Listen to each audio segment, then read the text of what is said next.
We move over here. You got the smile on my face. We move over here and mention Pride Month, uh, Pride match, to our Seawolves, who last night against the Utah Warriors hosted their Pride night. Had a bunch of festivities. They had the Quake rugby team out there for halftime and selling at the merch table. They had trophy cupcakes with Pride inspired Seawolf cupcakes.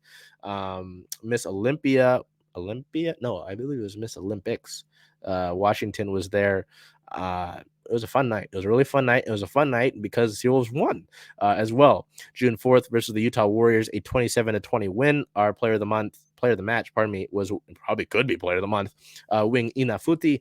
Ina, one try scored, 5 points scored, 37 kicking meters, 9 ball carries, and 118 running meters. This was a really physical match against Utah. Probably was going to be anyway. Utah fighting to beat the Seawolves and to climb higher in the Western Conference. The Seawolves get off to a nice start. Ina scored that try in the 5th minute to really get things going. Utah responded 12 minutes later with a try of their own, but they missed the conversion kick, so they were trailing 7-5.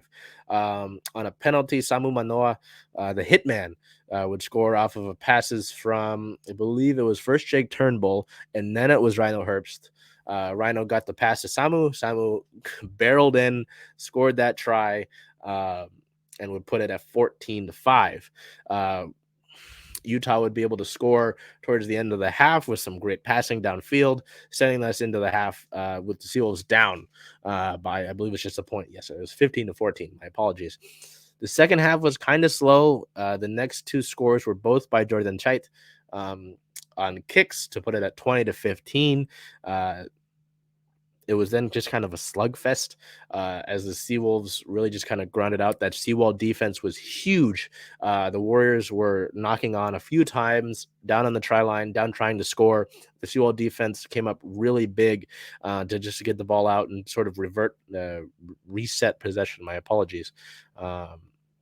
Before Big Ben Landry was able to score a try in the 72nd minute to put it at 27-15. You think, okay, maybe it's over. But immediately after, Utah was able to come down the field and score a try to put it at 27-20.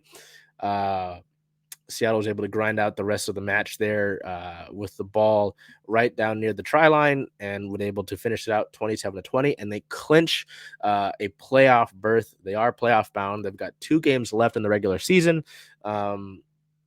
but they are playoff bound. A little negative.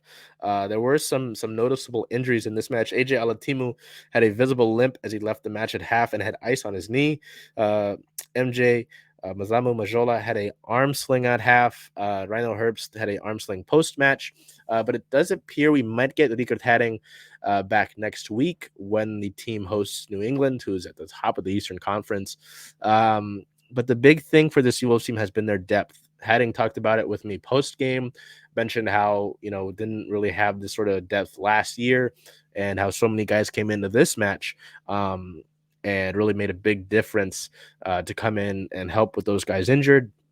And that was apparent as the Seawolves won that one and clinch their spot. They are going to be one of the top 2 teams in the Western Conference in the playoffs.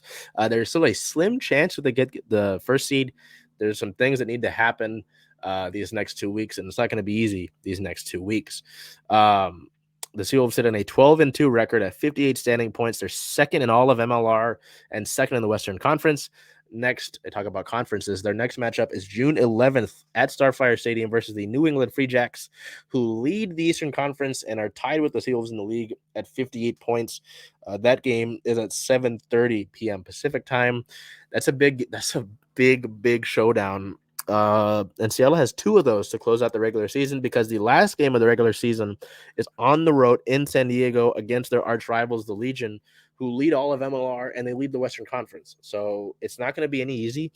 The path to the first seed still exists, but the main point here is that the Seawolves have clinched a playoff spot.